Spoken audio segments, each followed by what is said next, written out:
बिस्मिल्लाहिर्रहमानिर्रहीम। अस्सलाम वालेकुम। आज मैं आप लोगों के साथ जो रेसिपी शेयर करने जा रही हूँ, ये बहुत ही ज़्यादा कलरफुल और बहुत ही ज़्यादा यूनिक डेज़र्ट है।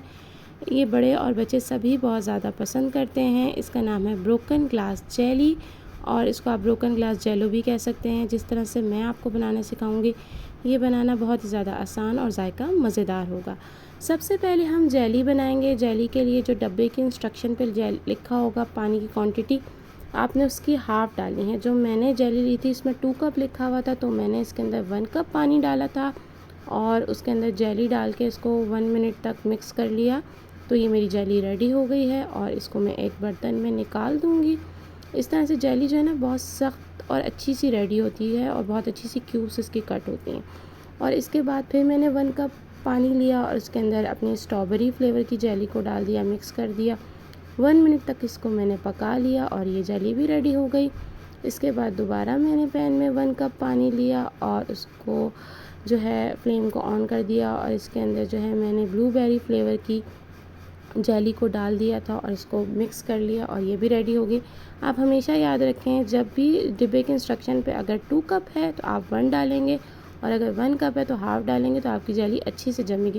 क्योंकि अक्सर लोग कहते हैं ना कि जेली हमारी जमती नहीं है अच्छे से, तो इसी वजह से, क्योंकि जो डिब्बे की इंस्ट्रक्शन होती है हम उसको फॉलो करते हैं तो जेली नहीं अच्छी जमती। अब ये रेडी है, इसको मैं फ्रिज में रख दूँगी, जमने के लिए छोड़ दूँगी। मैंने एक बाउल ले लिया और उसके अंदर सिंपल प्लेन टैप वाटर डालिए और उसके अंदर 2 चम्मच भर के जेलेटिन के डालिए और उसको मिक्स कर लिया। जेलेटिन मार्केट में से आराम से मिल जाएगा आपको। इसको अच्छे तरीके से मिक्स करके मैं छोड़ दूँगी जब तक जो है मैं बेस बनाऊँगी अपने ब्रोकन ग्लास जेली की। 1 कप जो है मैंने भर के दूध का ले लिया था और उसको पैन में डाल दिया। इसके बाद 1 ही कप मैंने क्रीम का लिया और इसको भी मैंने पैन में डाल दिया। अब मैं मीडियम फ्लेम पे इस दोनों को अच्छे तरीके से मिक्स करते हुए मैं पकाऊंगी और ये तकरीबन अच्छे से जब मिक्स हो जाएगा 3 से 4 मिनट के लिए और इसमें हल्के हल्के से बबल्स आने लग जाएंगे, तो उस वक्त जो है मैं इसके अंदर डालूँगी कंडेंस मिल्क। कंडेंस मिल्क का भी मैंने 1 कप ले लिया था, तीनों की इक्वल क्वांटिटी है, 1 कप तीनों के। और इसको भी मैंने डालने के बाद इसको अच्छे तरीके से मिक्स कर लिया और इसको मैं पकाने के बाद इसमें मैंने जेलेटिन डाल दिया, जो मेरे जेलेटिन का बेस था जो मैंने पानी में डाल के रखा था। और इसके बाद तेज़ हाथों से अच्छे तरीके से इसको 5 से 6 मिनट तक पकाना है, तो ये बेस रेडी हो जाएगी। इसको ठंडा करने के लिए रख देंगे। जब तक वो ठंडा हो रहा है मैं अपनी जेली को कट कर लूँगी। ये जेली देखें कितने अच्छे से जम गई है मेरी और मैं अब इसको स्क्वायर शेप में कट कर लूँगी, चारों फ्लेवर की जेली, और इससे डेज़र्ट बहुत ही ज़्यादा कलरफुल सा बनेगा। अब मैंने एक बाउल ले लिया हार्ट शेप का। आपके पास जो भी बाउल है, सर्कल है, स्क्वायर है, ओवल है, आप उसको लें और उसमें जो है जेली को डाल लीजिए। और ये मैंने पहले स्ट्रॉबेरी फ्लेवर की डाली थी, अब ब्लूबेरी। और इसके जो चंक्स जो हैं वो अगर थोड़े बड़े बड़े हैं तो मैंने उसको जो है कट कर लिया है। अब इसमें से मैंने चारों फ्लेवर की जेली में से ना मैंने थोड़ी थोड़ी जेली को जो है वो निकाल लिया था, क्योंकि मैं एक और बाउल में जो है बनाऊंगी। अब इसको अच्छे तरीके से मिक्स कर लिया।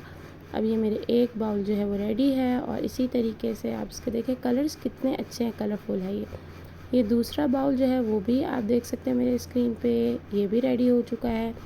अब जो मेरी बेस थी, मैं अपनी बेस को जो है इसमें डालूँगी और बेस को डालने के बाद आप ये देख सकते हैं स्क्रीन पे, मैं अपने हार्ट शेप की बाउल में बेस को डाल रही हूँ और इसके बाद मैं इसको अच्छे तरीके से जो है सेट कर दूँगी बीच में, ताकि जेली मिक्स हो जाए। अब दूसरी बाउल में भी मैंने ऐसे ही कर दिया। अब आप इसको ऊपर से ना कवर करके फ्रिज में रख देंगे। ये ओवरनाइट रखेंगे तो बहुत ही ज़्यादा अच्छे से ये जमेगी। अगर ओवरनाइट आप नहीं रख रहे हैं तो एटलीस्ट इसको आप 8 आवर्स के लिए तो आप रखेंगे।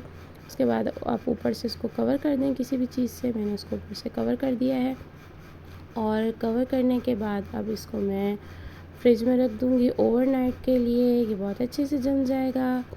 और इसके बाद ये देखें आप, मैं आपको स्क्रीन पे दिखा रही हूँ, ये ऊपर से कवर हो गया है, कितना प्यारा सा कलरफुल सा लग रहा है। ओवरनाइट ये मैंने रखा था, अब ये सुबह मैंने निकाला है, तो ये बहुत ही अच्छा सा जो है ना वो जम गया है बिल्कुल।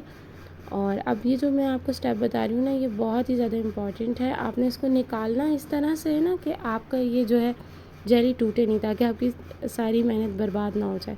ठीक है। जिस भी आपने डिश में डालना है इसमें आपने इसको रख के थोड़ा सा टैप करना है तो ये इजीली बाहर आ जाएगी।